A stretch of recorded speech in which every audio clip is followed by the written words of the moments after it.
when a haughty billionaire woman challenged a black custodian, stating, "If you can perform on that piano, I will wed you." She had no inkling. That evening was destined to become the most astonishing of her existence. That night, New York City shimmered with brilliance.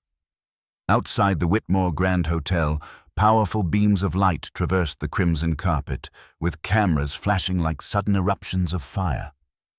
Within the opulent main hall, luminous crystal chandeliers cascaded golden radiance upon marble flooring, as the luxurious fabrics of evening gowns brushed past one another, accompanied by meticulously practiced smiles.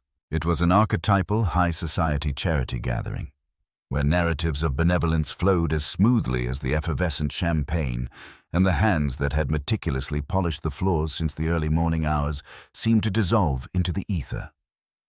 Marcus Reed guided his cleaning cart along a less trafficked corridor.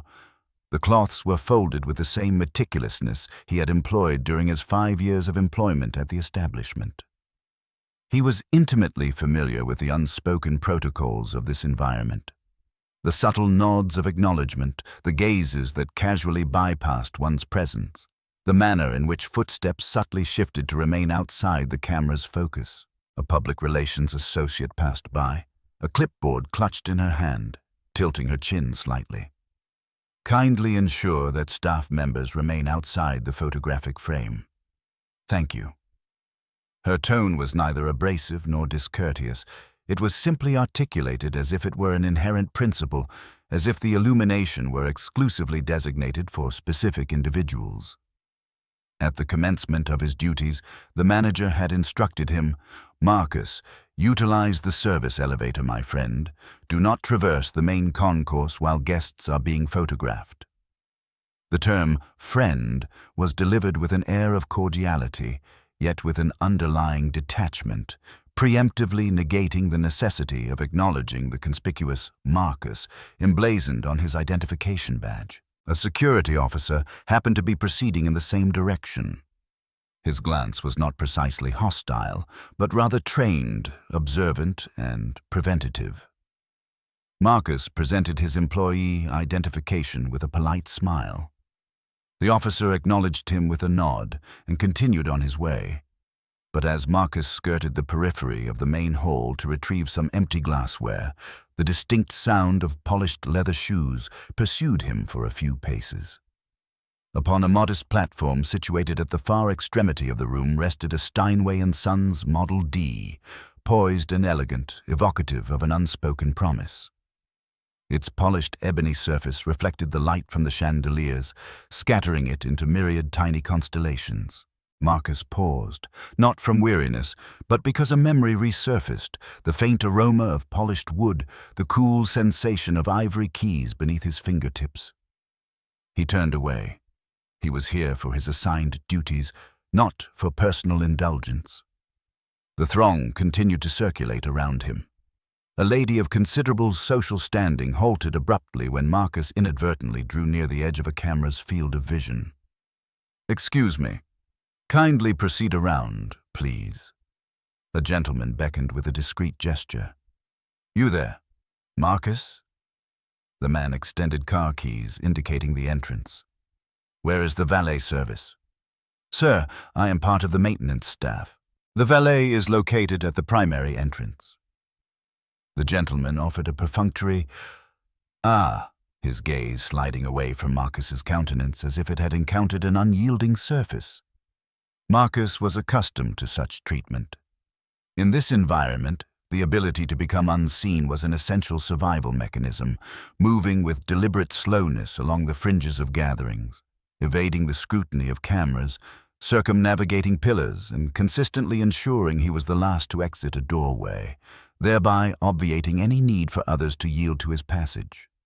Periodically, a muttered comment would drift from behind him, "You do not belong here." It was not directed at him personally, but rather at the amorphous space he occupied as he moved through. He collected discarded glasses, replenished ashtrays, and meticulously wiped the edges of tables. Another public relations assistant hurried past, adjusting a decorative backdrop. "Staff, please remain outside the designated photo area." Understood, Marcus responded, his voice as even and uninflected as the freshly buffed floor. Gloria Johnson, the seasoned housekeeper, passed by and placed a pack of tissues on his cart. Marcus, take a brief respite. Have some water. I am quite all right, Miss Gloria. She observed him for a moment longer, as if harboring an unspoken sentiment, yet consciously refraining from articulating it within the confines of the bustling assembly. From the grand entrance, a cluster of guests emerged, guided by an orchestrated display of illumination. Smiles, flashes, turns, more flashes. Fingers lightly touched the glassware. Victoria Whitmore appeared last, her crimson silk gown catching the light like a sculpted flame. Diamonds glistened along her collarbone and wrist. She approached the podium with confident strides, her voice resonant and clear, as pristine as polished glass. We are convened this evening to reaffirm our collective commitment to hope. I trust that all present will demonstrate their generosity. The ensuing applause was polite, blending with the sophisticated bouquet of expensive perfumes and the delicate aroma of champagne. The same security officer maintained a discreet distance behind Marcus as he adhered to the hall's periphery. No explicit directive had been issued for this vigilance. It was an ingrained collective reflex. As Marcus stooped to retrieve a fallen glass, he caught a glimpse of his own reflection in a mirrored wall panel. A navy uniform, black gloves, and eyes that conveyed a practiced composure cultivated over years of service. On the opposite side of the reflective surface lay a carefully curated narrative of magnanimity and charitable endeavors. On his side stood the individual responsible for burnishing those stories until they gleamed. A young female guest, engrossed in her mobile device, paused near Marcus's position. "Pardon me, could you shift aside?" She did not consult his name tag. "Certainly, madam. I am Marcus. I shall move." His name was uttered softly, lost amidst the ambient melody, so subtle that it seemed to escape all notice. He halted at the edge of the stage, surveying the meticulously arranged table settings. Napkins folded with precision, glassware accounted for, ashtrays placed unobtrusively. Another security officer approached with an affable smile. "Sir, this area is reserved for our esteemed guests." "Indeed, I shall depart once I have verified the glassware. Thank you." The smile conveyed no animosity. It merely carried an imperceptible veneer of ingrained suspicion. From the microphone, the master of ceremonies announced the evening's agenda. Speeches, an art auction, followed by a special piano recital by a distinguished guest performer. Marcus's gaze drifted once more toward the Steinway. The voice of his former instructor echoed in his mind. "Do not count the keys, feel the music." He inwardly dismissed the thought. In this context, sentiment was not his prerogative. Anonymity was paramount. A couple strolled past the unassuming attendant. "Here, my good fellow, a small spill over there." Marcus turned. "Certainly, I shall attend to it immediately." He moved with the fluid grace of a phantom across the polished marble.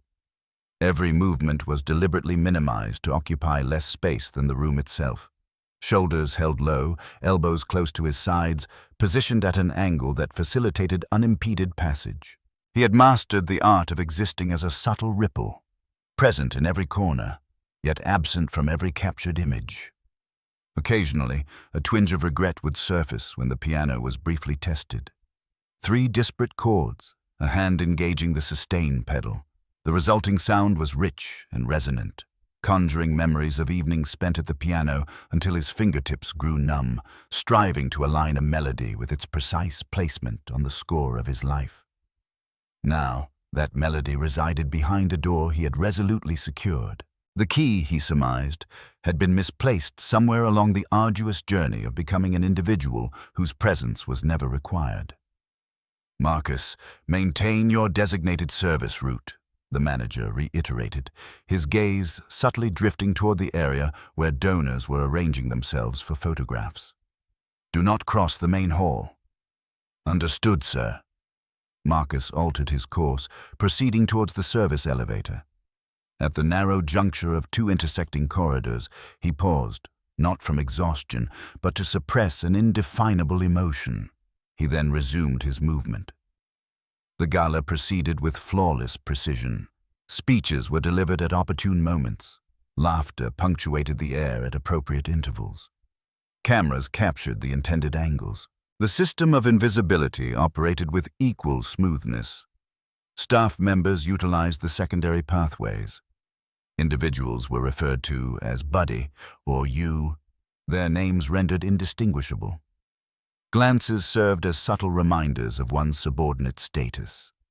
Every element functioned seamlessly within the polished apparatus of the event. Only Marcus, in the fleeting instant before the service door glided shut, cast a backward glance toward the Steinway.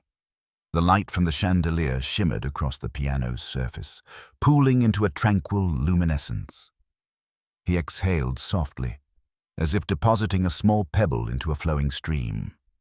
Then he inserted his access card, and the door closed behind him, as silently as a fleeting blink. Dignity is not defined by a uniform. It is embodied in courage. The service elevator door had barely closed with a hushed sound behind him when Marcus steered his cart back toward the edge of the hall to collect the final pieces of glassware before the speeches commenced. Everything was proceeding according to the established schedule, and he understood that even a minor disruption to this meticulous flow could subtly alter the entire ambiance of the gathering. A public relations representative, clipboard in hand, swept past, speaking as if addressing the ambient air. "Remember, keep staff out of the photographic zone."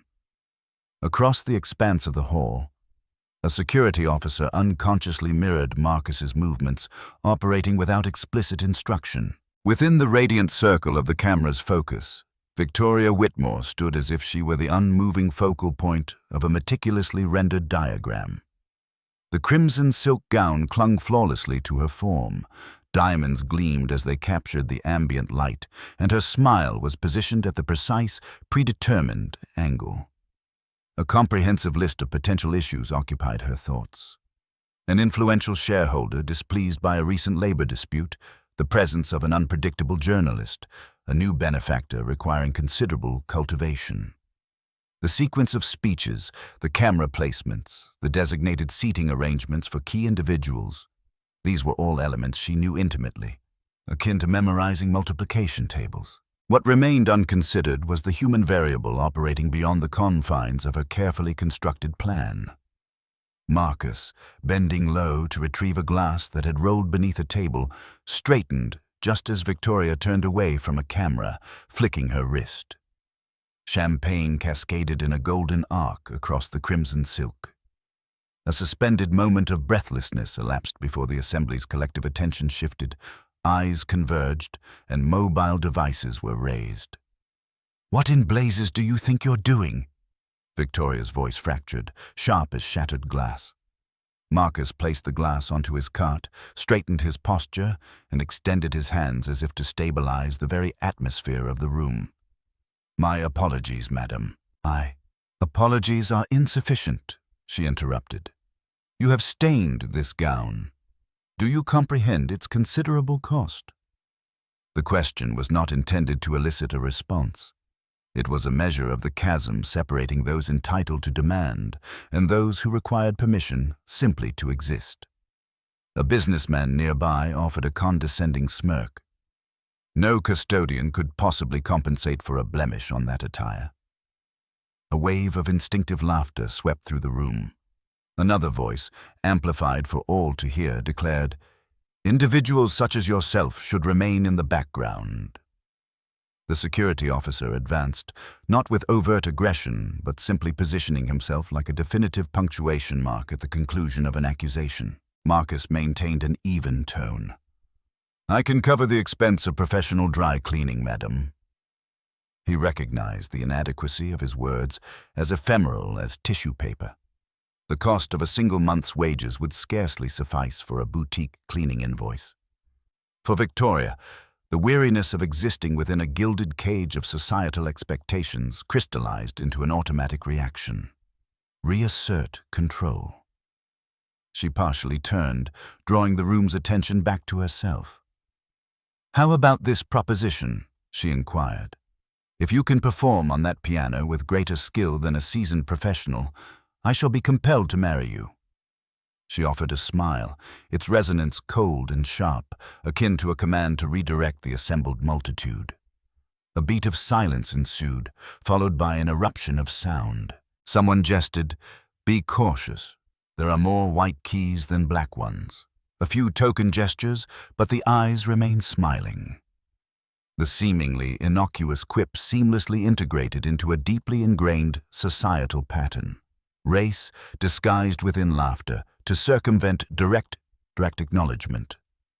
Standing at the periphery, Gloria Johnson tightened her grip on a packet of tissues. Her gaze shifted between Marcus and Victoria. She recognized that particular demeanor, the unshakable certainty of someone who had never needed to question their right to occupy a given space. "There is no need to exacerbate this situation. It was merely a minor mishap," a woman commented, yet the cameras remained steadfastly focused. Marcus possessed the option to retreat into the service corridors, as he habitually did, effectively becoming an imperceptible void through which the prevailing currents could flow unimpeded. However, on this particular evening, an unyielding resolve prevented him from receding. "I have no desire for you to marry me," Marcus stated, his gaze unwavering, his voice low yet distinct. "If I am capable of fulfilling the condition, I expect you to honor your promise." A few scattered chuckles erupted, attesting of his perceived seriousness. Victoria arched an eyebrow, attempting to reframe the situation as a jest. "Excellent. Impress us, my good man." She emphasized the word man, as if stamping it, another subtle attempt to avoid uttering his actual name. "Let it be a wager." A guest called out, $500 if you play the entire piece without error. $1,000 if you exceed 30 seconds. Currency exchanged hands, fueling a sense of detached excitement that permitted them to cheer without confronting the underlying reality of their participation in a public display of degradation. The public relations representative glanced toward Victoria. A momentary frown creased her brow, followed by a faint smile. If framed appropriately, this clip could significantly enhance our reach. Victoria's thoughts were a rapid cascade of projected goodwill metrics, audience engagement figures, and potential headlines. She had cultivated the skill of quantifying everything in numerical terms, consequently losing the capacity to measure worth in human terms. Marcus shook his head as the banknotes were extended toward him. "I am not interested in accepting your money." "Then what is it you desire?" "Merely one stipulation. If I succeed, you will reiterate every word you have just uttered in the presence of all assembled." A brief pause ensued. Victoria's laughter resonated, this time with amplified confidence, certain that she still retained dominion over the unfolding narrative. "Agreed. We have ample witnesses present." She gestured toward the stage. "That piano, the entire metropolis awaits your performance." The security officer moved in tandem, escorting a potential disruption. David Chen, the esteemed music critic, stood motionless like a carefully placed comma, observing how a smirk could fundamentally alter an individual's perceived character. His gaze shifted between the Steinway and Marcus, his eyes alight with anticipation. "Come now," someone urged, their smile as sharp as a cutting edge. "Do not keep us in suspense. There are quite a few white keys." Further laughter, loud and distinctly cold, filled the air. Victoria adjusted her attire. For a fleeting instant, her gaze met Marcus's, not as a fellow human being, but as a mere prop to be evaluated. Deep within, the exhaustion persisted. The relentless cycle of urgent emails, early morning meetings, and pressure from shareholders. However, she had consciously chosen to transmute that exhaustion into a display of power, and power, devoid of restraint, invariably sought the lowest denominator upon which to be unleashed. Marcus inhaled deeply, He placed the tray on the nearest table, removed his gloves, and folded them with meticulous care. All the ingrained habits of diminishing his presence to fit within the room's constraints. He performed these actions one final time before stepping into the void created by the expectant gazes and the whirring cameras, poised for an inevitable misstep. "After you," Victoria declared, her voice smooth yet imbued with a glacial quality. "It is time to demonstrate your capabilities, my good fellow." The room vibrated with a collective murmur of anticipation. At the fringe of the gathering, Gloria offered the slightest shake of her head. Only Marcus registered this subtle signal. David Chen advanced a half-step forward, his hand resting in his suit pocket, prepared to witness demonstrable talent, not mere spectacle. Marcus began to walk. The sound of his soles upon the marble floor was barely audible, yet each step seemed to subtly recalibrate the room's equilibrium. At the conclusion of his path lay the black Steinway & Sons Model D. Quiescent, its lid capturing the chandelier's illumination, transforming it into its own private celestial expanse. The laughter had not entirely dissipated, continuing to fall sporadically like delayed raindrops. However, beneath the din, a nascent silence began to coalesce. A space just sufficiently expansive to accommodate music, should it choose to enter. Marcus placed a hand upon the edge of the stage. The security officer halted at the established perimeter, refraining from advancing further. The public relations representative receded a half step, her camera still recording.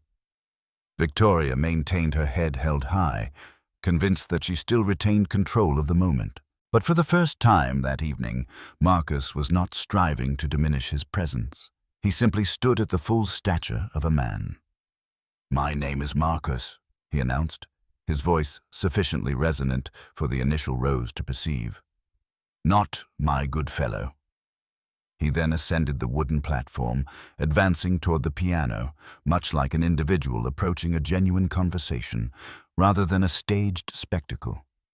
From that juncture forward, the evening underwent a transformation, and the audacious dare for marriage, initially conceived as a jest, began to solidify into a binding commitment before an assembly of numerous witnesses. What transpired subsequently would cease to be mere entertainment.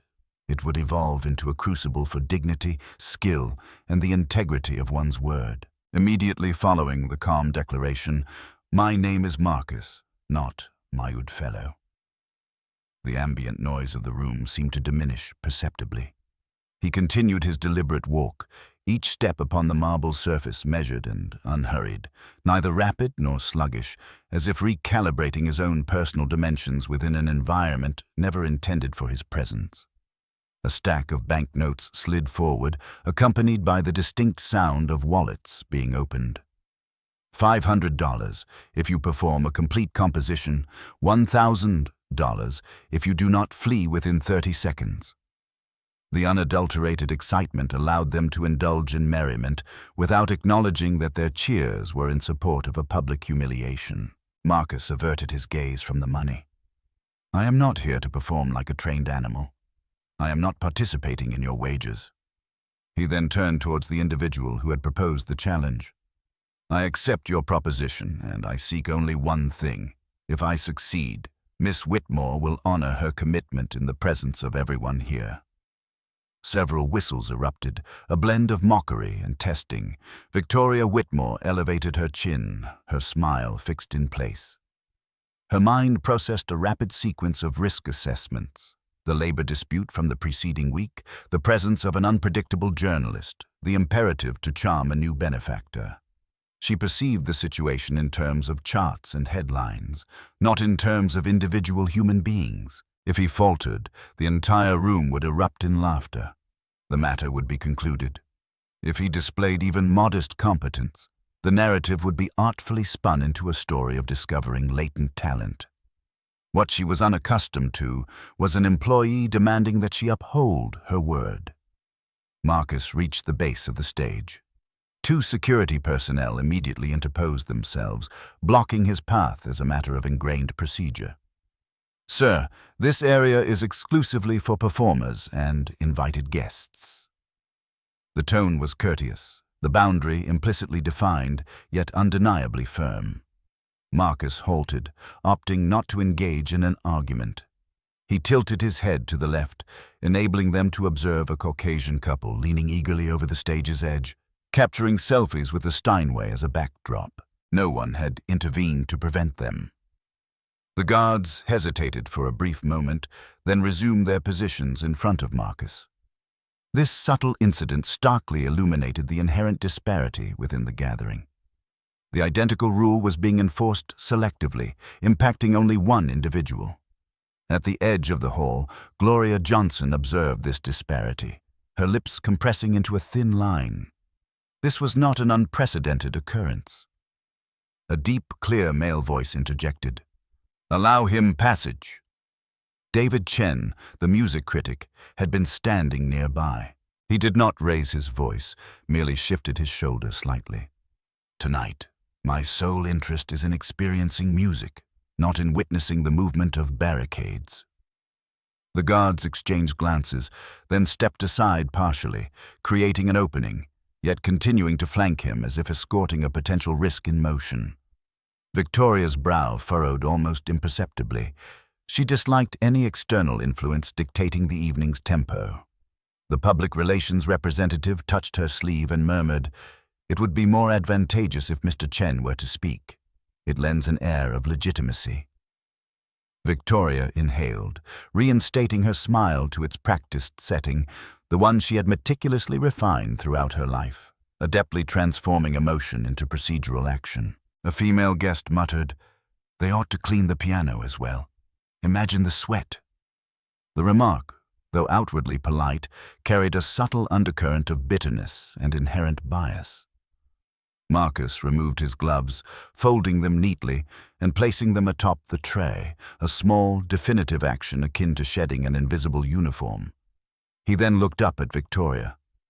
"Let us confirm one final time. You stated that if I perform with greater skill than a professional pianist, you will marry me. I do not seek that outcome. I request that you honor your commitment in a manner that is publicly verifiable."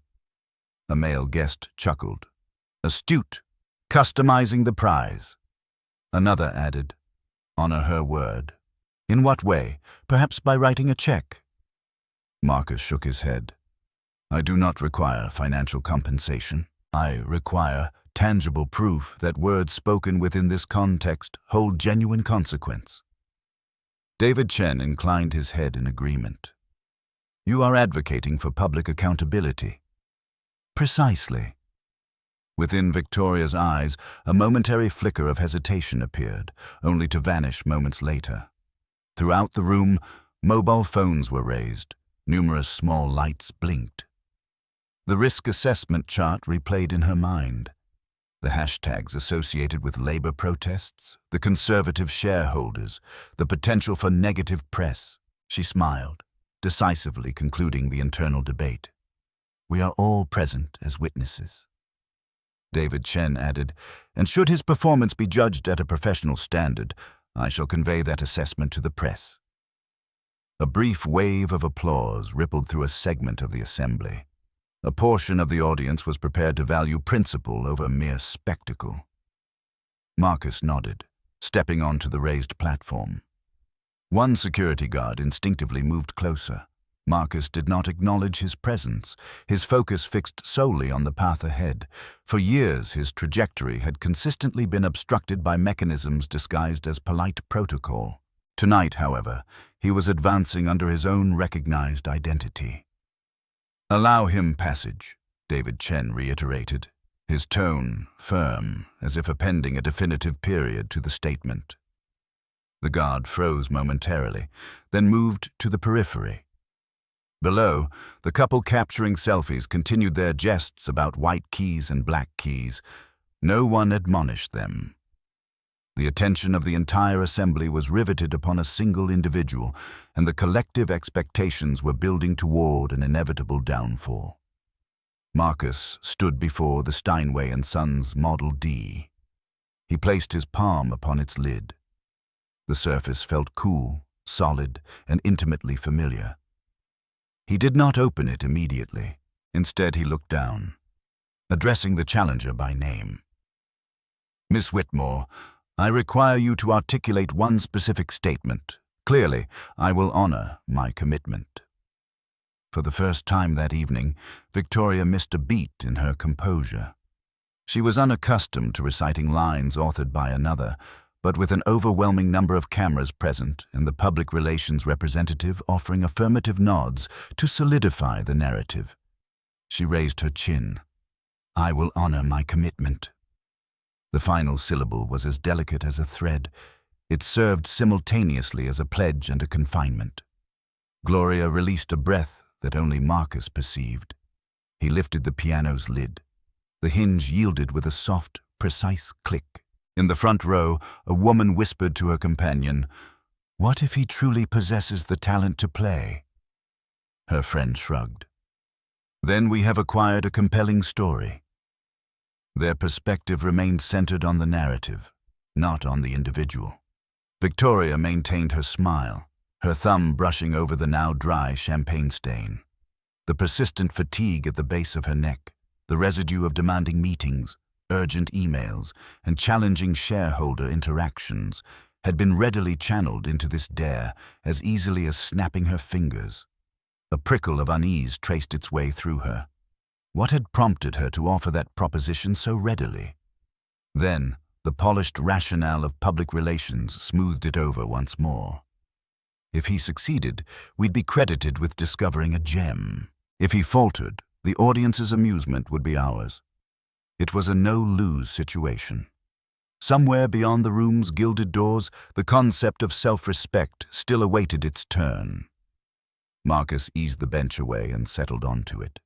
He assessed his reach to the keys, allowed his shoulders to relax, his wrists to soften. Familiar routines resurfaced, as instinctive as any learned reflex. His voice, pitched loud enough for the first row to discern, cut through the murmuring. "Thank you for making space." While superficially courteous, the statement carried an undeniable edge that would resonate with anyone on the receiving end. He was addressing not only the security personnel, but also the established order that had consistently relegated him to the periphery. The assembly, settling itself, offered a few jeers. "Get on with it. We haven't got all day." From the fringes, the same individual from earlier muttered, "Look at his hands. They're trembling." His companion responded, "Naturally. Who wouldn't be, given what they've endured?" David Chen offered a subtle grin. Trembling or steady, the instrument would deliver the ultimate verdict. Marcus placed his fingertips on the ivory, a mere whisper of contact, not yet pressing. The atmosphere grew tense and fragile, pregnant with an impending release.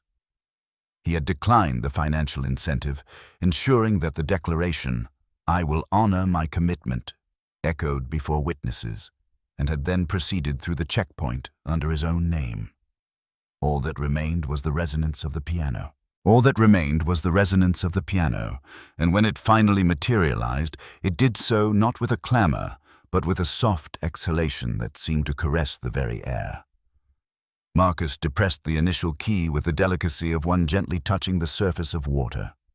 There were no ostentatious flourishes, no showy cascades of notes, simply a pure tone, followed by another, which then unfurled the welcoming embrace of summertime.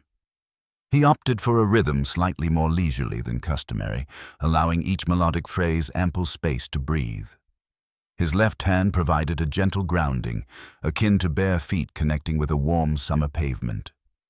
His right hand communicated with deliberate restraint, each note landing with precisely the intended emphasis. The sustain pedal was engaged briefly, then released swiftly, permitting the lingering vibrations to embrace the marble surfaces of the hall before dissipating like morning dew. Marcus was not narrating a tale. He was constructing a series of carefully crafted statements. The intervals of silence between them did not obstruct the listener's hearing. Rather, they beckoned them into a closer engagement. In the second tier, the gentleman who had earlier quipped about the chromatic and diatonic keys found his smile suspended mid-air. It then retracted, extinguishing itself as if a candle had been capped beneath a glass.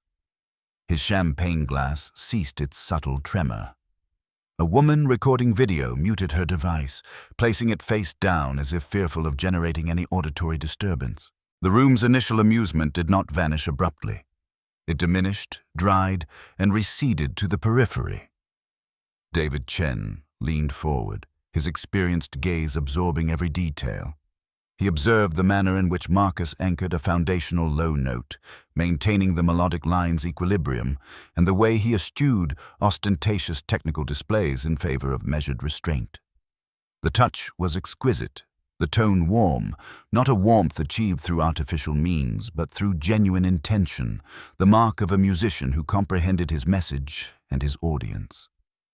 David noted the subtle bending of two specific pitches at precisely the opportune moments, holding and releasing them, thereby imbuing a familiar melody with an unexpected resonance. In the foremost row, Victoria Whitmore maintained her composed smile, though a subtle softening could be detected around her jawline. She had meticulously devised two potential narrative frameworks for the evening.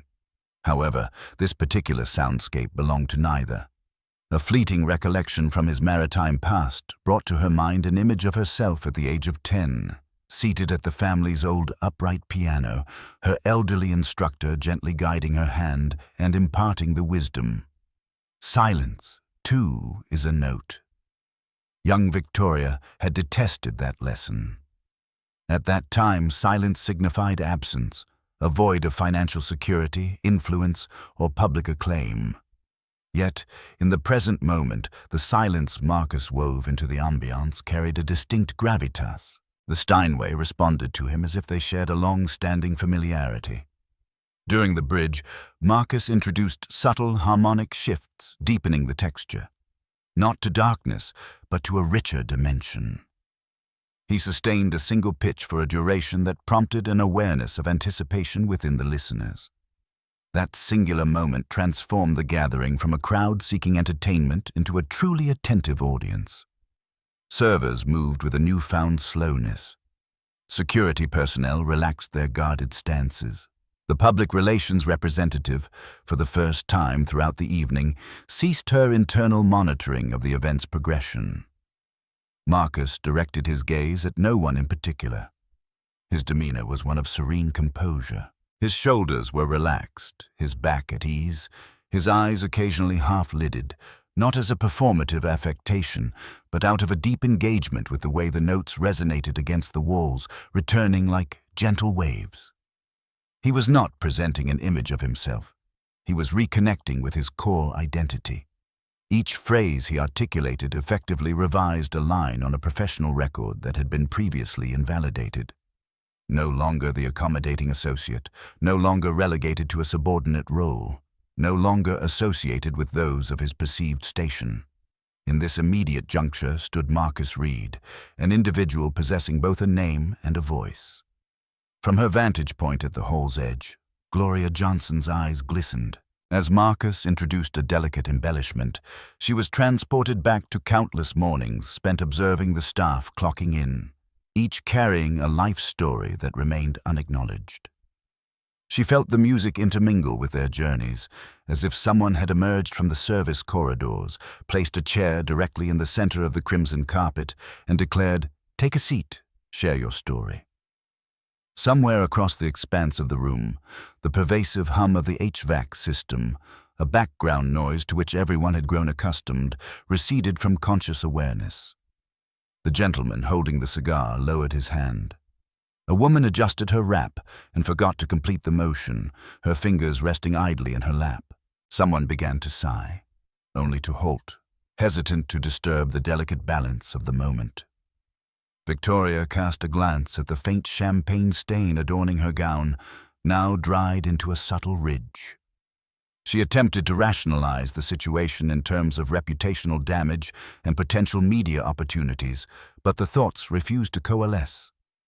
She recognized her inability to articulate a suitable response. She had operated under the assumption that every aspect of life could be quantified through metrics like KPIs, ROI, and sentiment analysis. Yet this music was now categorizing her in return. Not as heiress, not as the future CEO, not as a portfolio of accumulated wealth. It was summoning an individual from behind a protective facade. The sensation was as disquieting as touching a long, forgotten sensation. Marcus executed a brief melodic variation, then relinquished the impulse to showcase his technical prowess. He paused at the conclusion of the phrase as if standing at a pivotal juncture. He deliberately selected the more understated path, returning the melody to its original form, devoid of any extraneous adornment. This was a deliberate artistic statement. Summertime, in his interpretation, was not merely an exercise in finger dexterity, it was a portal into a confluence of cherished memories. Images of summer porches, front stoops, and voices that softened the day's accumulated burdens emerged. He had no need to explicitly reference a specific cultural heritage. The inherent essence was discernible to anyone with the capacity to truly listen. For a fleeting instant, he raised his gaze and met Gloria's eyes. There was no overt smile, no acknowledging nod, simply a shared glance that conveyed his awareness of her presence, and by extension, the presence of all those who shared her background, those hands that had diligently polished floors to a pristine sheen since dawn. David Chen listened with an intensity that allowed him to perceive what remained unplayed. He silently measured the duration of the pauses between melodic segments, the manner in which Marcus returned to the foundational note without hesitation. This was not happenstance. It was a deliberate, artistic choice. He inclined his head slightly, a gesture akin to accepting an unseen handshake. True musical maturity is not demonstrated by the addition of more elements, but by the judicious omission of others. As the final note faded, Marcus released the sustain pedal, allowing the sound to dissipate completely. There was no emphatic punctuation, no theatrical display, merely a concise, rounded period, followed by an encompassing silence. Not the uncomfortable silence of an accidental spill, nor the hollow silence of unspoken thoughts. This silence had undergone a transformation in its quality. It was deep, warm, and profoundly present. The entire room seemed to draw a collective breath. A solitary clap echoed, then faltered like a tentative knock, only for the knocker to recall that someone within might be asleep. Marcus did not turn to face the audience in pursuit of validation. He remained seated, his hands resting loosely in his lap, his gaze unfocused. His posture conveyed the essential message. I am not here to prove myself. I am here to define myself. To define myself, to acknowledge those who have been unjustly marginalized, to recognize the inherent dignity that transcends any outward uniform. In the front row, Victoria experienced a stirring of an inner voice, one she typically suppressed beneath the dictates of her schedule. A question arose. What have I inadvertently inflicted upon this man? The inquiry extended beyond Marcus, encompassing all the staff she routinely overlooked each day. The countless emails requesting, kindly utilize the service elevator, please remain out of photographic compositions. A subtle chill settled on her neck. She looked up at the grand chandelier, the light that had always seemed to align with her interests, and for the first time that evening, it appeared utterly impartial. A young server, balancing a tray, stood frozen as if ensnared by a spell. She swallowed with noticeable effort, her eyes luminous with an unidentifiable emotion. Beside her, the security guard, who had instinctively moved to intercept Marcus, allowed his arms to drop to his sides. He offered no apology, nor did he perceive the need for one. The prevailing silence was performing that function on his behalf. Marcus gently adjusted a small closing mechanism, not to prolong the moment, but to gently guide the room back to its grounding after the significant emotional shift it had just experienced. He then lifted his hands from the keys, lowering the lid of the piano by a single notch, leaving it partially ajar. He turned his head, his gaze finding David Chen. No words were exchanged between them. A single, shared nod encapsulated the entirety of their unspoken communication. I am still here. Any lingering amusement, if it still existed, had now retreated to the fringes of the gathering. At the core of the room resided a new tranquility, one that had been sculpted by the music and left behind like fertile soil for future growth. Within this space, the earlier jests about the chromatic and diatonic keys held no relevance, as the attendees had just experienced something that transcended the mere appearance of the instruments. Marcus inhaled, then exhaled. He remained seated. He allowed the room to re-establish its own rhythm, and in the front row, Victoria, the host of the evening, who had cast her marital proposal like a stone into a still pond, felt the reverberations of that action return to the shore where she stood. She understood. From this point forward, every utterance she made would have to be filtered through this profound silence. The inaugural composition had concluded. The room had undergone a transformation in its character, and the sense of control, which Victoria had believed was firmly hers, was now subtly migrating towards the piano. The altered stillness had not yet fully dissipated when Marcus tilted his head, as if seeking to discern the room's final disposition. He did not rise. He simply rotated his wrists, readjusted his proximity to the keys, and shifted his linguistic focus, moving from the flowing language of summer to the precise, structured framework of classical compositions. A sonata, the very architecture of disciplined expression, began to unfold. The initial theme was delivered with crisp clarity at an allegro molto tempo. Marcus's left hand constructed a rhythmic foundation with evenly executed chords, possessing a mechanical precision but never overwhelming the melodic line. His right hand traced a delicate, intricate melodic thread, subtle yet imbued with profound meaning.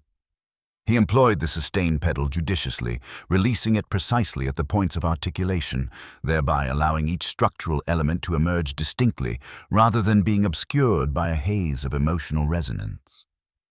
In the transitional passage, he orchestrated a sophisticated interplay between his two hands, a rhythmic counterpoint meshing with the precision of interlocking gears. Every accent landed with just enough emphasis to propel the subsequent phrase forward, never imposing undue force. The audience, accustomed to being passively entertained, found itself involuntarily counting along with the rhythmic intricacies. The gentleman with the cigar withdrew it from his lips, carefully placing it in the ashtray as if even the smoke might mar the pristine lines of the music.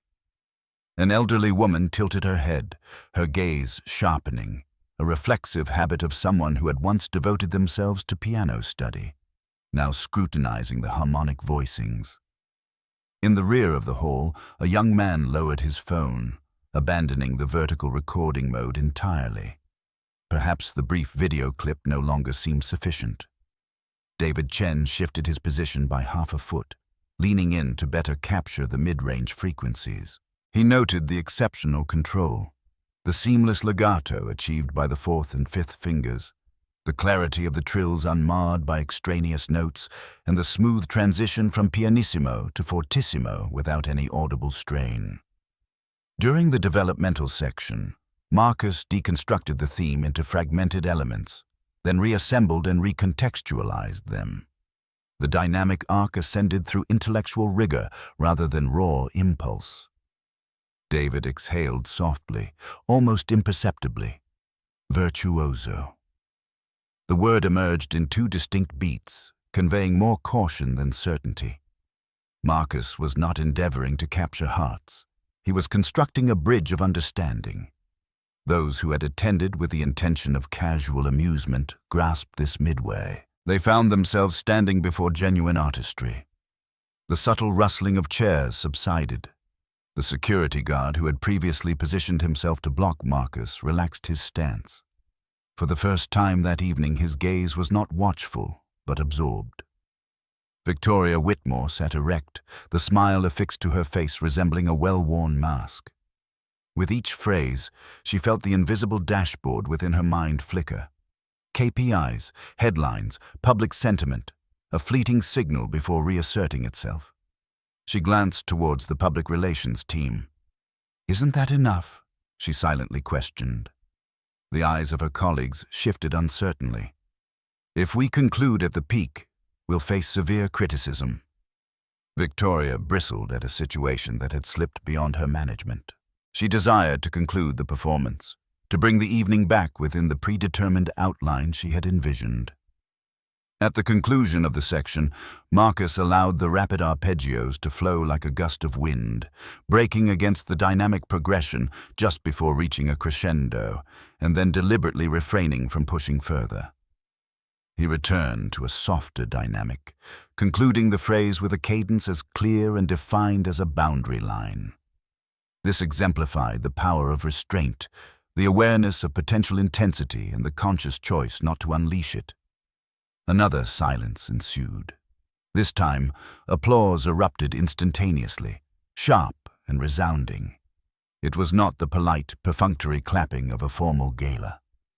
This was a genuine acknowledgement. A few individuals rose partially from their seats. Then, an entire row stood. Prejudice had not vanished entirely. It had merely receded, casting hesitant glances in search of allies. David Chen lowered his chin by precisely 1 centimeter, a gesture characteristic of a seasoned professional. He angled himself slightly towards the waiting cameras, adhering to professional standards. No exaggerated hand gestures, no excessive movement. A silent covenant had just been forged and finalized. A few reporters exchanged knowing glances. They had secured their quotable soundbite. Victoria felt her grip on control loosening, as if sand was sifting through her fingers. She stepped forward into the designated area, clipping the microphone to her lapel. "Thank you," she began, her voice smooth and unblemished. "A truly impressive performance. Now, let us—" Her words were abruptly swallowed by a lone, clear shout. More voices joined, rising above the general din. The assembly, which she had carefully guided from the evening's inception, was now charting its own course. The public relations representative turned towards her, urgency in her tone. "Let him perform one more, Victoria." She tightened her jaw, her thumb unconsciously rubbing the faint stain of dried champagne. "Back to work," Victoria stated quietly, her gaze fixed on Marcus. She switched off the microphone, her last attempt to regain command of the narrative. Marcus looked in her direction for a beat. His expression was neither defiant nor submissive, simply observant. His gaze held an understated intensity, a keen edge. "You stated you would honor your word." In the front row, several guests turned to one another. They had heard her pronouncement sufficiently, even without the amplification. Her facial expression had conveyed the message. An older woman, who had remained silent until this point, spoke out with striking clarity. "We would appreciate hearing more." A robustly built man, who had eagerly placed wagers earlier in the evening, nodded his agreement with rapid gestures. "Yes, indeed. More." The young man in the back once again activated his phone's camera, but this time his focus was on capturing the music itself, not a potential misstep. The security guard glanced towards his superior. The latter offered a dismissive shrug and moved to the periphery. The room's center of gravity had undeniably shifted away from the hostess and towards the individual at the piano. Victoria set the microphone down, her smile returning, albeit thinner now, almost translucent. Internally, she detected a faint fracturing sound. The image, the carefully constructed persona she inhabited, was cracking at its seams. Her concerns turned to shareholders, to the following day's headlines, to an impending dinner engagement with a significant donor. Yet, concurrently, an unbidden question surfaced. Why do I feel compelled to curtail this? Is it the predetermined schedule, or is it my inability to accept that someone who does not conventionally belong here has just redefined the entire atmosphere of the room? Marcus adjusted his seating slightly, remaining positioned on the stage. He surveyed the audience, those who were actively requesting more, not to solicit approving glances, but to gauge the collective mood. He found David Chen's gaze. Their eyes met amidst the low murmur of conversation. David offered a subtle nod, another silent affirmation. Marcus placed his hands on the keys, but before commencing, he spoke, his voice pitched just loud enough for the initial segment of the audience to hear. "Thank you. I will not add to the noise you've already experienced. I will allow the music to fulfill its purpose." He inclined his head towards Victoria, a gesture of courtesy devoid of any subservience. "I respect you, and I recall your commitment." He mentally selected the third piece of his repertoire, one that would test both his technical proficiency and his endurance, but he did not hasten the process. Silence had just fulfilled its designated role. He allowed it to linger for another beat. Phones were raised once more, but the angles had changed. Now, individuals were aiming their devices towards the venue's entrance, not its potential pitfalls. At the edge of the hall, Gloria Johnson placed a hand over her heart, a nascent smile gracing her lips. She observed the other servers, standing a little straighter, as if the fundamental alignment of the evening's proceedings had been recalibrated. The guard, who had previously positioned himself to impede Marcus, retreated another half-step, not out of apprehension, but as if to avoid obscuring the emerging silhouette. Victoria resumed her seat. The public relations representative whispered a revised timeline. "We'll frame this as a special performance segment. Following this next piece, you will step in to offer your thanks and announce the auction." Victoria nodded, her eyes remaining fixed on Marcus's hands. She was uncertain whether she hoped for him to falter, thereby allowing her to reassert control, or to soar, thus absolving her of the responsibility of maintaining it. Marcus lowered his wrists. The opening theme of the subsequent composition had not yet sounded, yet the room was already subtly leaning towards the piano. Somewhere in the collective consciousness, the notion of sport had receded from its dominant position. What remained was art, and the individuals now standing before it, no longer concealing themselves behind their perceived roles. He closed his eyes for a fleeting half-second, just long enough to register the internal clock clicking into place.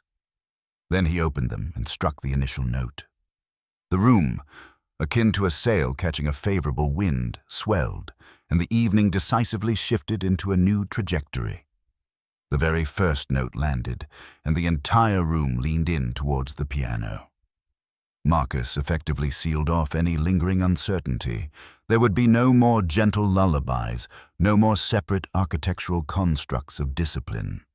He chose a piece demanding extreme technical virtuosity, rapid passages of double notes, expansive octave leaps, precariously close hand crossings, intricate polyrhythms shifting between 3, 4, and 6 beats.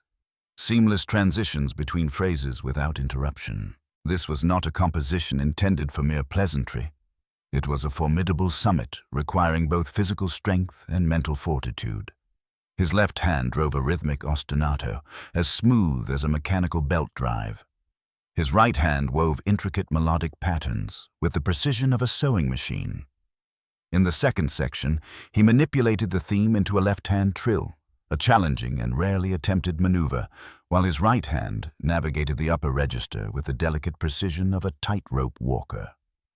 The sustain pedal was engaged only at the commencement of phrases, released before any blurring of the melodic lines could occur. Even during repeated note sequences, he employed a rotary wrist motion rather than shifting the entire arm, maintaining speed without compromising the purity of the sound. Every movement was characterized by unwavering control, with no visible strain.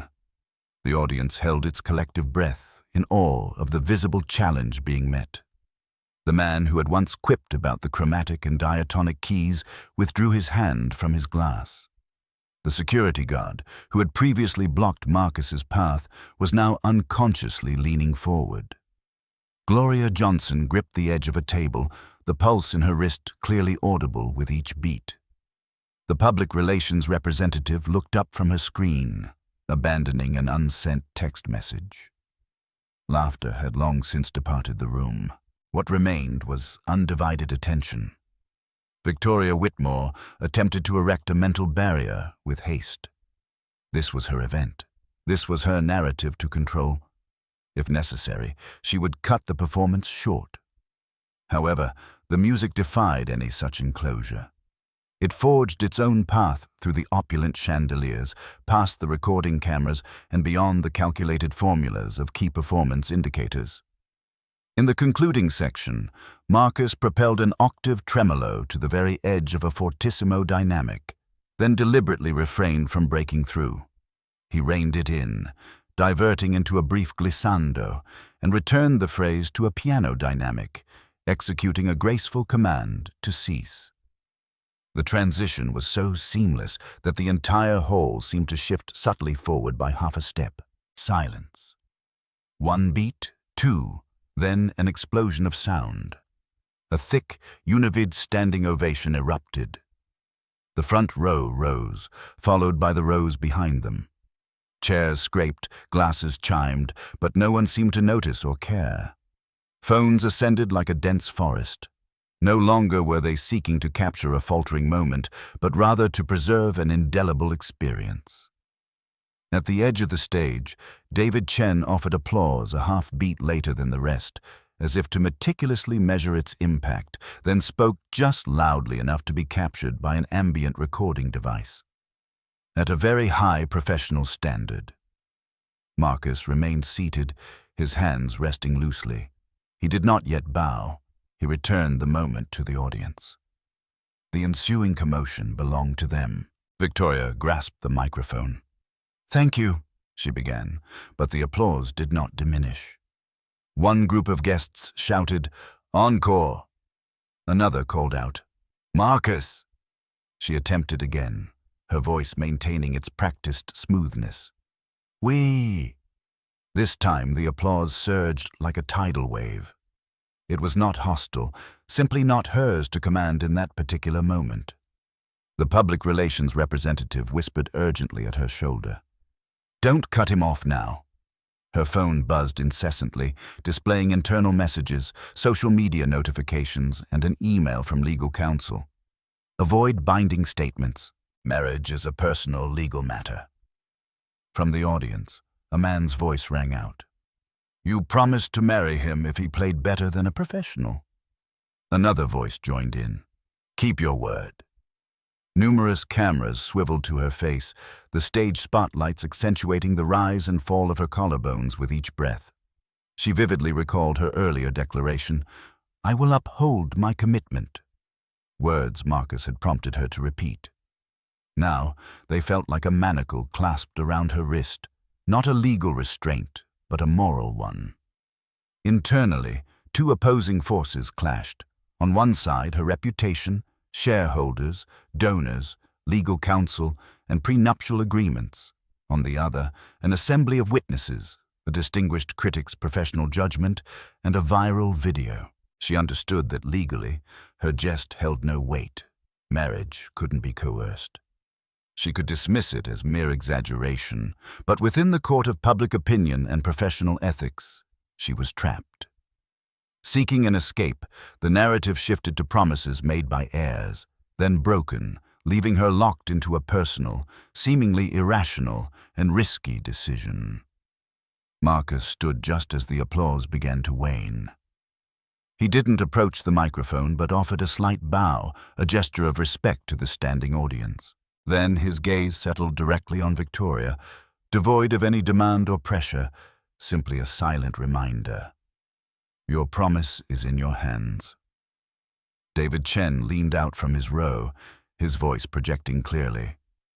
From a professional viewpoint, his performance reached a caliber I would readily endorse in print. Nothing more, nothing less. This endorsement served as the precise validation that tightened the moral constraint. A few faces among the donors turned to each other, acknowledging the significance of Chen's assessment. The public relations representative nudged the microphone towards Victoria. "We often speak of honoring one's commitments and championing emerging talent," they prompted. "Let's reframe the situation." Her phone vibrated anew. An investor inquired, "What's the current status?" A journalist requested a formal statement.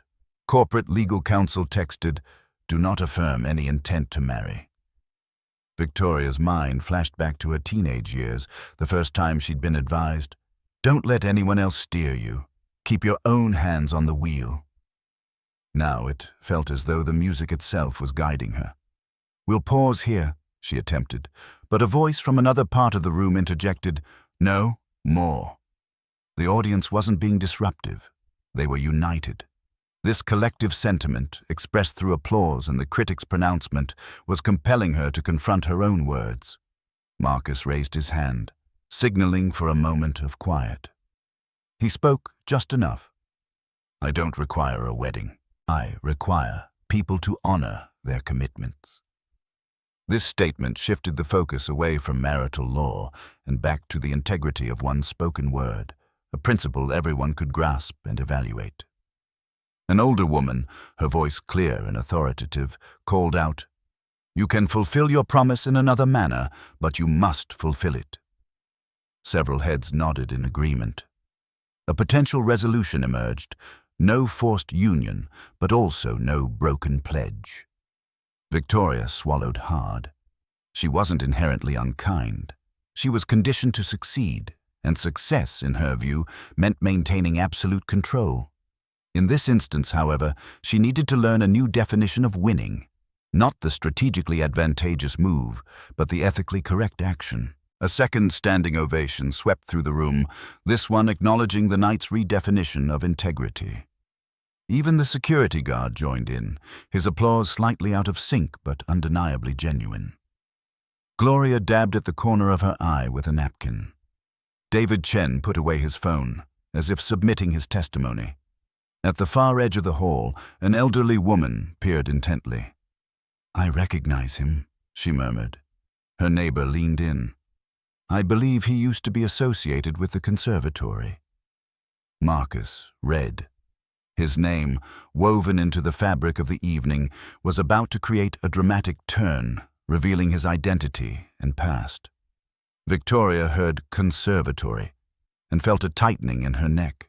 If the narrative became one of a forgotten prodigy, all eyes would turn back to scrutinize her, not just for a callous remark, but for an abuse of power.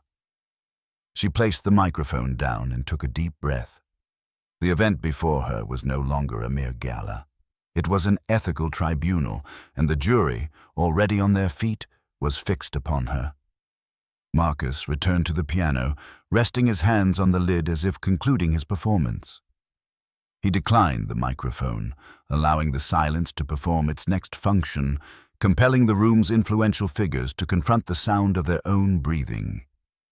The room remained still for another beat, as if acknowledging that from this point forward, every utterance would carry weight. It was in this profound silence, reset to amplify words, that a soft voice emerged from the hall's edge.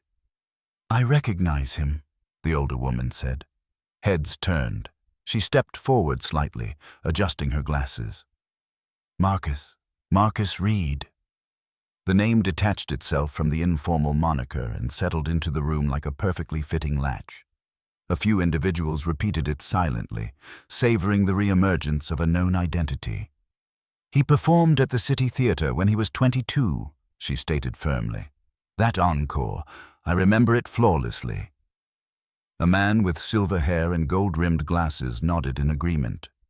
Indeed, the music press hailed him as a promising new talent.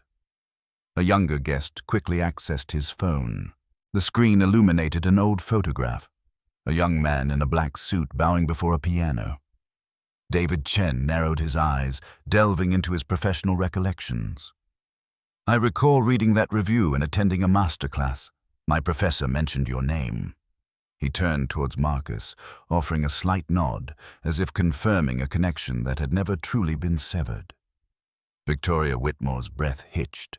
She glanced towards her public relations representative, who was checking her phone, whispering, "Old photographs are surfacing. #Marcus Reed has just gone viral."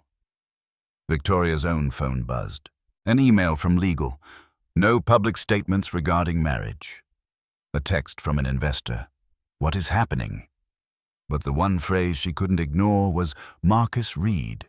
It resonated steadily in her mind, displacing terms like key performance indicator, sentiment analysis, and return on investment. The space around Marcus seemed to expand. He stood tall, inclining his head slightly, as if offering a quiet apology for being recognized. Gloria Johnson stepped forward from the edge, her hand clutching the corner of a napkin. She hesitated. This was not a moment for public display, yet she had just witnessed his reduction to a punchline.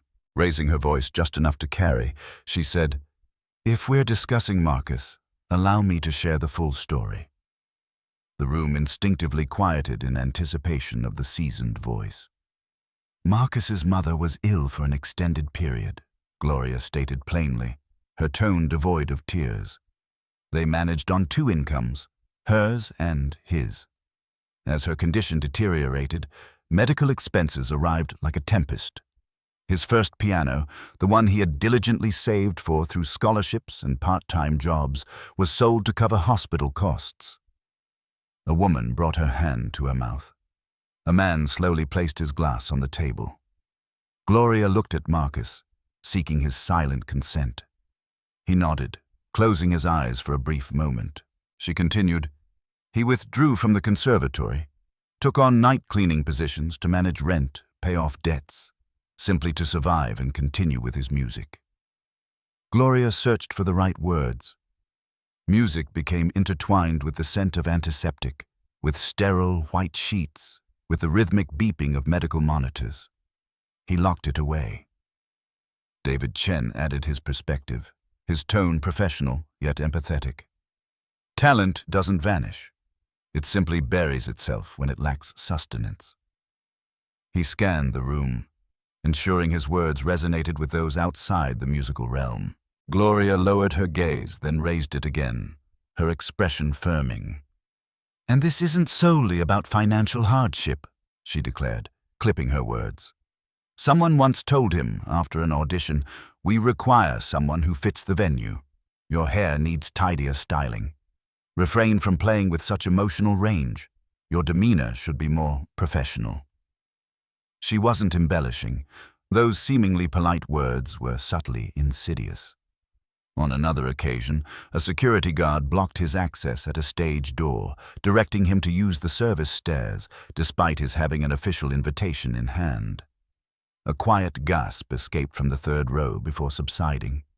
Some guests exchanged glances, their own directives to staff suddenly reappearing in stark letters in their minds. The barrier here wasn't physical.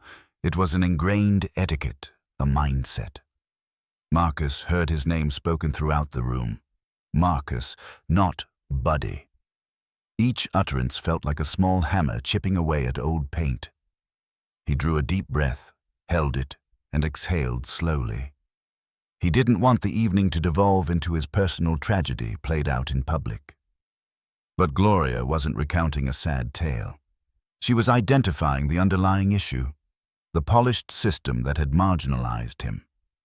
Victoria's thoughts raced to the internal checklist she had circulated. Staff, remain out of frame. Utilize service elevators. Avoid congregating in the lobby during guest check-in. She felt an urge to defend these directives, framing them as standard procedure, not discrimination. Yet, a quieter thought surfaced. Who established these procedures? She looked at Marcus, and unbidden, perceived the simplicity of his posture in contrast to the intricate glass enclosure of her own existence.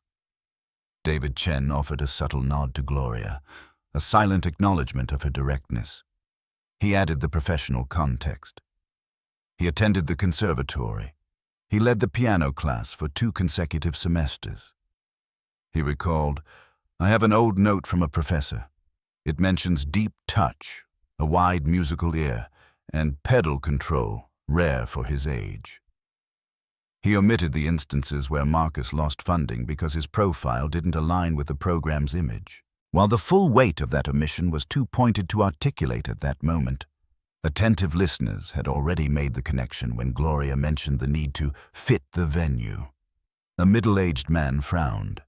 "That still happens today." Another chimed in. "It never stopped. It just speaks a different language."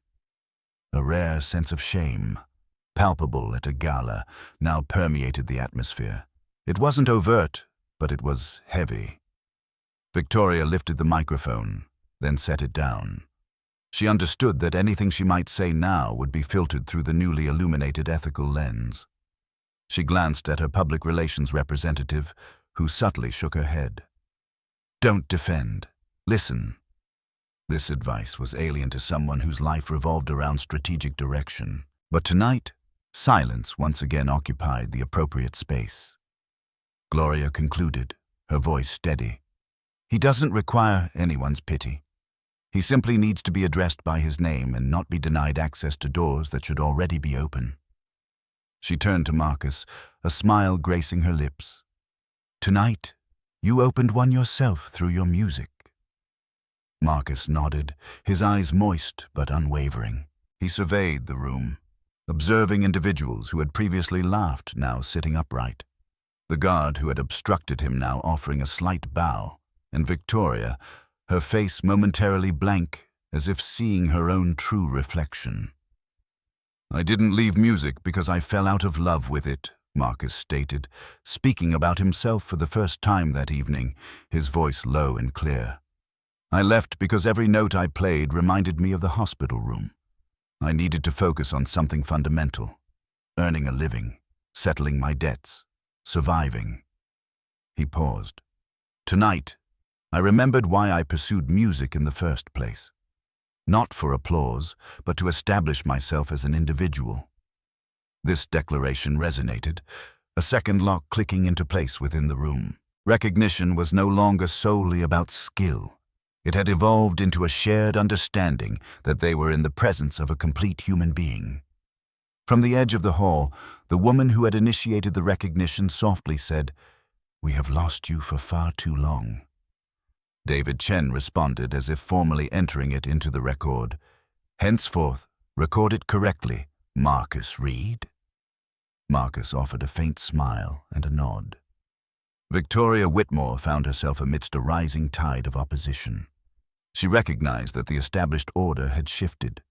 No longer could she rely on a quick public relations maneuver or a clever narrative rewrite. Before her stood a man who had recalibrated the measure of dignity, and behind her, in her still buzzing phone, lay a world demanding she honor her commitment in its true, unadulterated sense. The evening, from this point forward, would not revert to its previous structure, and the subsequent act, the media frenzy, the mounting pressure, the closed-door negotiations, was already poised just beyond the open door. The call to say his name had barely faded when the hall erupted in a cacophony of phone alerts. Screens flickered to life with scattered blue notifications. Push messages pinged incessantly. A young man exclaimed, "It's all over TikTok." Another added, "X is flooded with clips." Across multiple phones, a consistent headline appeared. "Aris mocks black janitor, then performs like a genius." Beneath it, hashtags proliferated by the second. #Marcus Reed, keep your word, #Whitmore. Grand. One particularly viral edit juxtaposed Victoria's marriage dare with Marcus's performance of his summertime sonata. A fast-paced news crawler displayed a concise caption, "Publicly promised marriage." At the entrance, security reported the presence of news vans and reporters clamoring for entry. The hotel's public relations team fielded an overwhelming volume of calls. Legal urgently messaged, "Absolutely no confirmation of any marriage. All statements must remain neutral." Two distinct currents of social media impact surged simultaneously.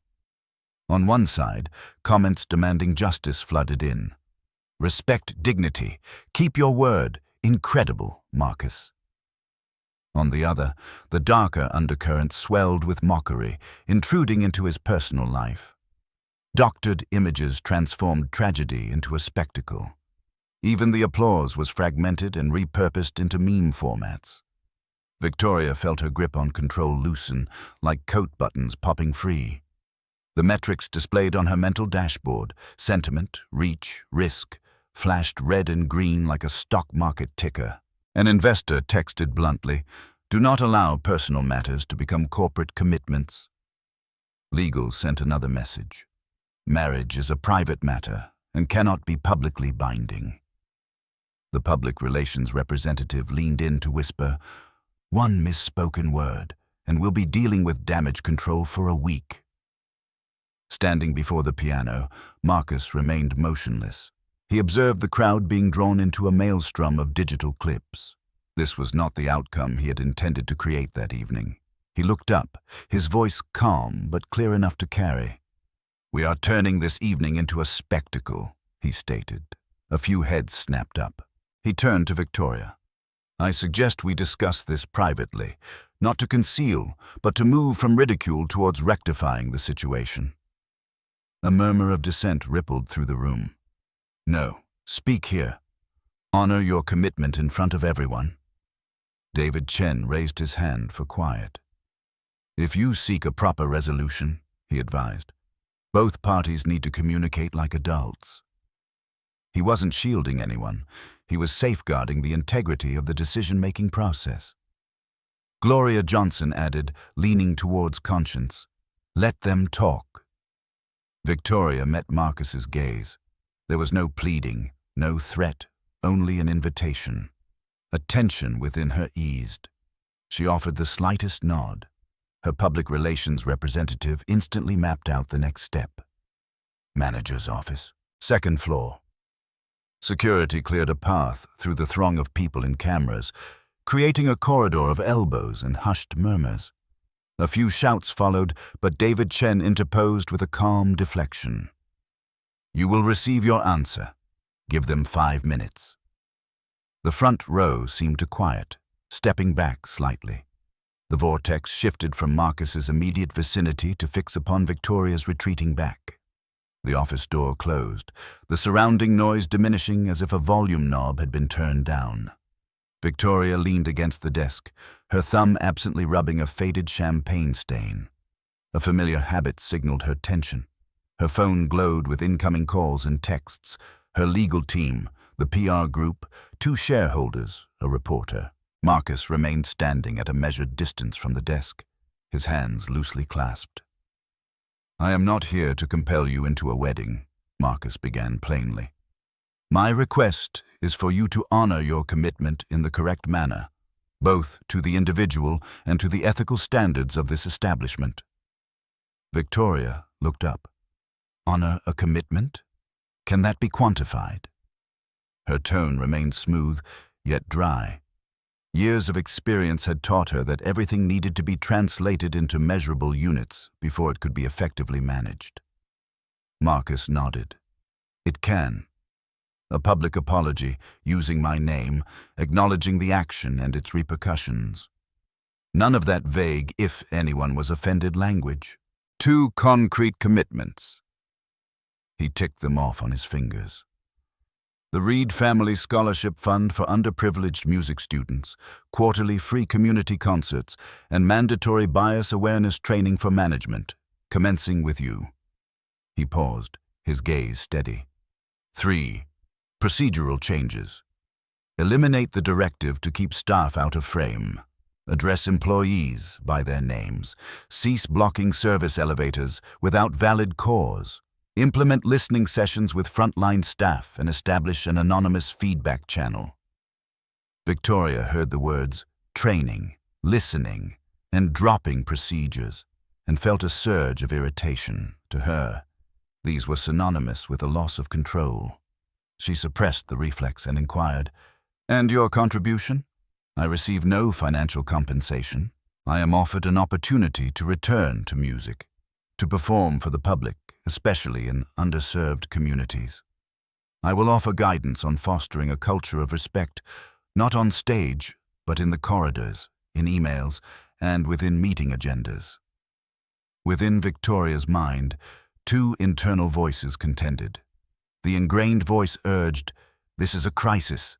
Shut it down. Erase it." The new voice, quiet but resonant, asserted, "This is your singular opportunity to accomplish something meaningful." She looked at Marcus, realizing that what unsettled her most was not his demands, but his precise composure. There was no pleading, no haggling. He was establishing the benchmark. Her phone buzzed again. Legal. Only mention respect for talent, commitment to inclusion. Avoid keeping your word. Too risky.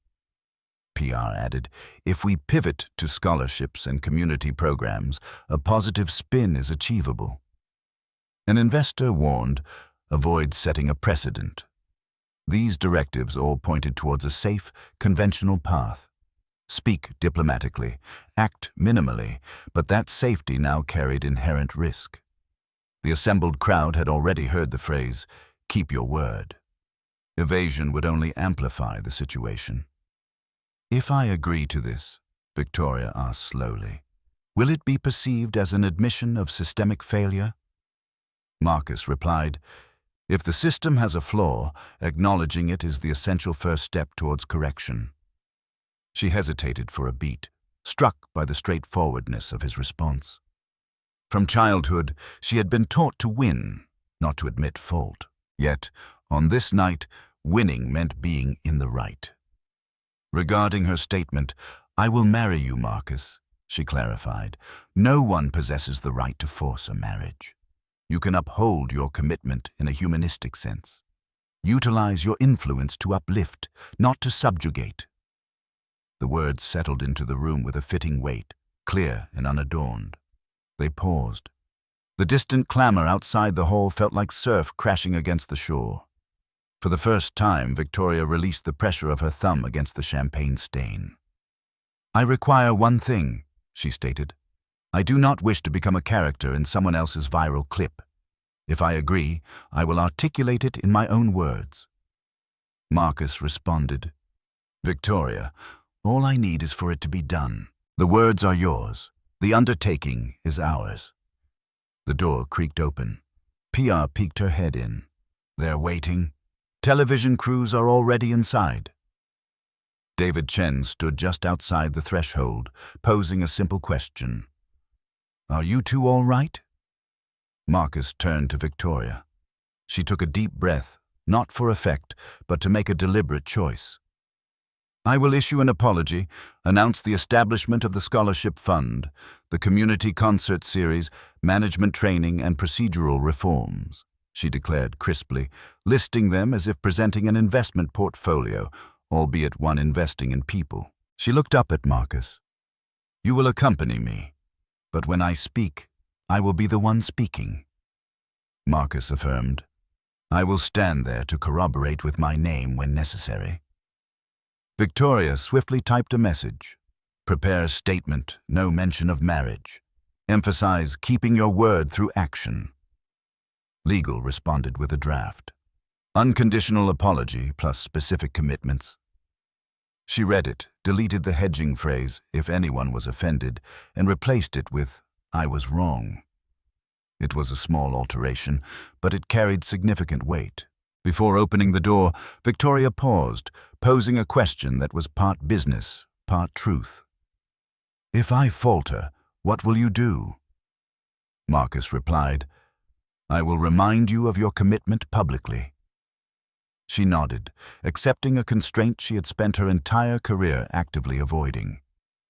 The door swung open, and a torrent of noise, cameras and lights flooded in. The social media storm remained, sharp and cold, but at its epicenter lay a small, newly defined space, a transition from ridicule to rectification. This would be the measure of what followed, determining whether she would indeed honor her commitment through action before a city now intently watching. The doors swung open, and lights and cameras rushed in like a tide. Instead of retreating, Victoria positioned herself squarely at the microphone.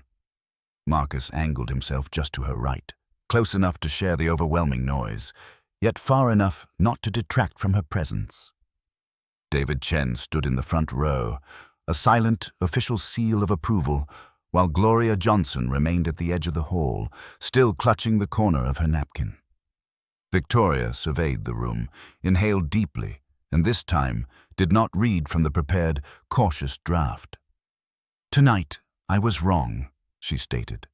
I disrespected Marcus Reed, failed to address him by his name, and rendered my own employee invisible. I apologize to him and to everyone we have ever treated as unseen. The phrase, "I was wrong," landed in the room with unvarnished clarity, unbuffered by any qualifying clauses. The public relations representative held their breath. Legal fired off urgent messages, but it was already too late, and in the best possible way. She continued, her voice steady, addressing the line, "I will marry you." "Marriage is not a wager," she declared. "I will honor my commitment in the right way, through action. Beginning tonight, I am announcing a program of rebuilding and reform." The room leaned in towards the microphone. Some cameras shifted to capture Marcus, who neither nodded nor shook his head. She allowed the pronouncements to fully resonate. Initially, Victoria stated, "We are establishing the Reed Family Scholarship, specifically for gifted music students lacking financial means, with a preference for those from underrepresented backgrounds. An impartial committee will oversee the fund's operations. The Whitmore Group is solely acting as the patron." She paused for a brief moment. "I desire that name to endure beyond this occasion." A solitary round of applause erupted, not of mere politeness, but a visceral reaction to the creation of a new pathway. Next, she lifted her gaze. "We will inaugurate the Keys for Dignity Community Concert Series in Harlem and Brooklyn. These events will feature complimentary admission and ensure full union-scale compensation for all musicians and technical staff. Marcus Reed will perform at the inaugural concert, and we are committed to bringing musical performances to areas that seldom experience them." Marcus turned towards her and murmured, "That specific commitment is where I find agreement." Cameras captured the exchange, discreetly embedding it into the official record. Subsequently, Victoria declared, "Mandatory anti-bias and diversity, equity, and inclusion training will be implemented for all management personnel, commencing with myself. We will engage an external firm, conduct confidential pre- and post-training assessments, and publicly disclose the findings." A hint of skepticism was audible somewhere in the room. Whispers of a public relations maneuver circulated, though David Chen tilted his head, as if taking note. "Quantifiable outcomes necessitate accountability," he seemed to convey. Furthermore, her tone sharpened. "I am rescinding the directive that prohibits staff from appearing in company imagery when not contractually obligated, and we will eliminate obstructions in service elevators within non-security zones. Effective tomorrow, all managers will address staff members by their given names." She surveyed the assembled individuals. "Anyone failing to adhere to this will not retain their position." A wave of hushed reactions swept through the staff gathered at the periphery. Some instinctively adjusted their identification badges, as if to draw attention to them. "Fifth," Victoria paused, then stated plainly, "We are elevating our minimum wage to a true living wage, aligned with city standards, and introducing health stipends for employees working night shifts.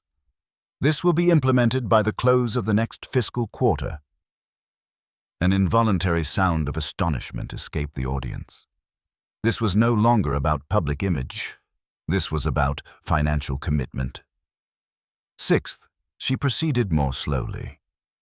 "Each month, I will conduct listening sessions with frontline employees, facilitated through an anonymous channel directly connected to the executive board. These sessions will eschew sanitized presentations, focusing solely on unfiltered feedback." Victoria lowered the microphone slightly, then raised it again. "And finally, I am extending an invitation to Marcus Reed to serve as my independent human values advisor for a duration of 1 year. You could consider it a form of humility guidance. He will possess the prerogative to articulate perspectives I may find challenging, and I will bear the responsibility for attentive listening." A subtle smile graced Marcus's features, not in triumph, but in recognition of a just cause being acknowledged. Camera shutters clicked rapidly. A reporter called out, "Do you acknowledge that you have engaged in discriminatory practices?" Victoria inhaled deeply. I acknowledge that bias exists within my organization and within myself. I accept the responsibility for rectifying it. This stance may not be ideal for legal purposes, but it is ethically sound. Faces that had previously displayed smirks fell into silence. Marcus requested the microphone, stating only, "Thank you. I do not require a ceremony. I require the fulfillment of what has been pledged. I accept the advisor position, not to evaluate, but to inquire, how do we treat individuals when the cameras are not present?" He returned the microphone. The exchange was concise. Gloria tilted her head, her eyes moist but cheeks dry. As Victoria stepped down, Gloria leaned towards her and said, "Thank you for acknowledging my prior incorrectness. From tomorrow onward, please refer to me as Gloria." Victoria paused for a moment before nodding. "Yes, Miss Gloria." The established hierarchy had shifted, realigning itself appropriately. From the front row, David Chen spoke just loudly enough for the microphones to capture for background audio in broadcast clips. This is not a fanciful narrative. This is about governance, and governance necessitates the measurement of commitments against tangible actions. This definition settled amidst the proliferation of hashtags. Nonetheless, a counter-narrative emerged on social media. The hashtag #PR-stunt began to gain traction, paralleled by #KeepYourWord. One account sarcastically commented, "A few concerts and it's all over." Another responded, "A living wage is a tangible reality." The two distinct currents of the internet flowed in parallel. However, clear benchmarks had now been established. Timelines, programs, the scholarship's name, listening sessions, schedules. Truth had found a tangible foundation. Public relations presented a preliminary, printed schedule. Quarter 1, scholarship applications would commence. Next month, 2 concerts in Harlem and Brooklyn. 8 weeks, initial DEI training implementation. Next week, the removal of the no staff in photo directive. Next quarter, the unveiling of a new wage structure. Victoria initialed the corner of the document. While not legally binding to the public, it represented a self-imposed commitment. A shareholder sent a text message expressing concern about short-term financial impact. Victoria responded, "Long-term risk mitigation." She understood that demonstrating success would be essential in the quarterly report, but for the first time, she felt a measure of respite from the pervasive pressure. Marcus turned, extending his hand. Victoria reciprocated the handshake. There was no staged photo opportunity, no performative gesture. Although cameras continued to press in, that handshake seemed to distribute the weight of the situation equally. "Tomorrow, I will distribute the schedule for our initial session," Marcus stated. Victoria nodded. "And I will join them on that elevator." The words slipped out before she could censor them, but they felt appropriate. A reporter posed one final inquiry. "Do you consider this an act of fulfilling your promises?" Victoria met the lens directly. "I consider this an act of fulfilling my promises through tangible reform. We will reconvene to report on our progress." She placed the microphone down. There was no inclination to bow. Act first, accept accolades later. The tension in the room eased perceptibly, as if the collective breath had been released.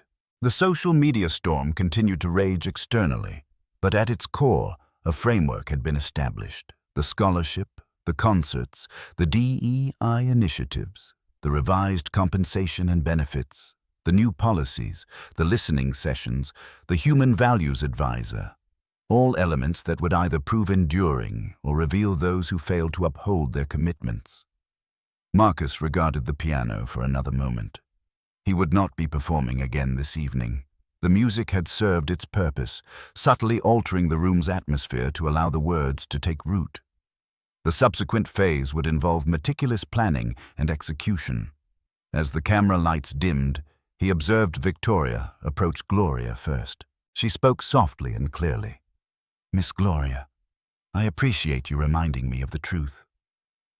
For the first time, she addressed an employee by name in front of the entire assembly, not for archival purposes, but because it was the correct course of action. The evening was not yet concluded, but a new accord had been reached between the legal and the human dimensions. The remainder was straightforward. Honor the commitment. They exited the meeting space as the clamor in the lobby reached its peak. Victoria walked slightly ahead, but upon reaching the carpet's edge, she slowed her pace to allow Marcus to draw level with her. Public relations handed her the microphone. She disregarded the teleprompter. "I am Victoria Whitmore. Tonight, I was in error regarding Marcus Reed and Gloria Johnson, concerning the manner in which I addressed you, my attitude, and the harm I inflicted upon individuals who deserved respect." She paused briefly. "I offer my unconditional apologies." The sound of camera shutters intensified. She continued, transitioning from verbal statements to a concrete action plan. "Read the specific timeline. Reed Family Scholarship applications will open on the 15th of next month. The list of the independently managed board members will be announced this weekend. Keys for Dignity, Harlem, 2 Saturday evenings next week at 6:30 post-meridiem. Brooklyn, the following Sunday at 5 post-meridiem. Admission will be free, with full union compensation provided. Mandatory diversity, equity, and inclusion training for all management personnel will commence within 8 weeks, involving anonymous pre- and post-assessments, with a public report due next quarter. The policy prohibiting staff from appearing in photographs concludes tomorrow morning. Service elevators in non-security areas will be reopened. Staff will be addressed by their proper names. Regarding wages and benefits, we will implement the city's living wage standard and the night shift health stipend by the end of next quarter. As for listening sessions, I will host them every Monday at 9 ante-meridiem in the B1 break room. An anonymous feedback channel will become operational tonight."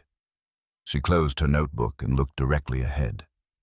"Our cultural key performance indicators will encompass staff turnover rates, internal satisfaction scores, the proportion of complaints resolved within designated time frames, and pay disparities across different functions. I am personally accountable for these metrics." A ripple of surprise moved through the hall, not due to rhetoric, but because of the commitment to specific deadlines and quantifiable results. David Chen offered a slight nod, akin to a final affirmation of authenticity.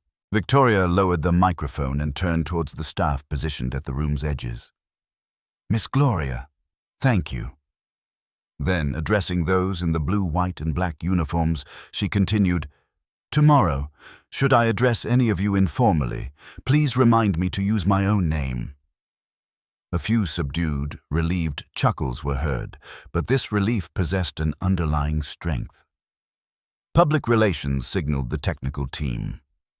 Behind the stage, a large screen illuminated with a temporary poster. It featured a black background with white text proclaiming "Keys for Dignity," followed by Marcus Reed's name and performance dates. At the bottom, in small print, it read, "A community concert series presented by Whitmore Grand." Admission was free. There was no ostentatious logo, merely sufficient information for identification. Victoria opted not to occupy the designated honorary seat. She stepped down from the platform and found a space in the 3rd row, situated between a security guard and a waitress. She placed her phone, screen down, on her lap. No longer would she be engrossed in digital dashboards. The room underwent a subtle shift in atmosphere with that action. The sense of oversight diminished slightly, no longer imposing its weight upon the musical presentation. Marcus uttered no further words. He sat at the piano, the lid partially closed to modulate the bass frequencies and soften the upper register. "This piece is dedicated to second chances," he stated softly, "and to those who have been rendered invisible." The melody he composed was not overly elaborate. The introductory motif consisted of 4 ascending notes, followed by a descending half-step, returning to the home key, much like the tentative yet decisive nature of human hesitation. His left hand maintained a steady rhythm, reminiscent of footsteps in a nighttime hallway. His right hand traced a line of such clarity that the spaces between the musical phrases could be perceived. Midway through the piece, he briefly alluded to a summer melody, not quoting it directly but acknowledging its presence before transitioning it into a warm, non-melancholic harmony. His composition was intended for the present moment, not as a reference to past accomplishments. Victoria observed his hands, and for the first time, she perceived not a performance, but the tangible effort involved. It was labor akin to the cleaning shifts she had passed earlier. Beside her, the guard who had previously obstructed Marcus rested his hand on his knee, his thumb stroking an old wedding ring before he retracted his hand to avoid creating any noise.